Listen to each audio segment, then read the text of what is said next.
Le don réciproque constitutif du mariage est enraciné dans la grâce du baptême qui établit l'alliance fondamentale de chaque personne avec le Christ. Dans l'accueil réciproque et avec la grâce du Christ, les futurs époux se promettent un don total, une fidélité et une ouverture à la vie.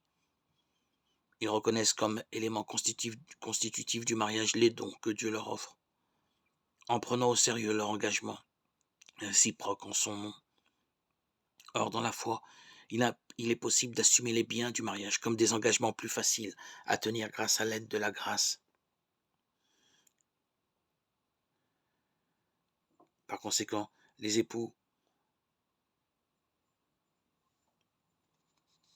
doivent tourner leur regard vers Jésus. Le mariage n'est pas une chose ou une force, car en réalité, le Christ lui-même vient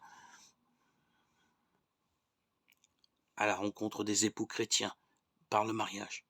Il reste avec eux, il leur donne la force de le suivre en prenant leur croix sur eux, de se relever après leur chute, de se pardonner mutuellement, de porter les uns les fardeaux des autres. Le mariage chrétien est un signe qui non seulement indique combien le Christ aime son peuple à travers l'alliance scellée sur la croix, mais encore rend présent cet amour dans la communion des époux. En s'unissant pour être une seule chair, il représente les fiançailles du Fils de Dieu avec la nature humaine. C'est pourquoi, dans les joies de leur amour et de leur vie familiale, il leur donne dès ici-bas un avant-goût du festin des noces de l'agneau.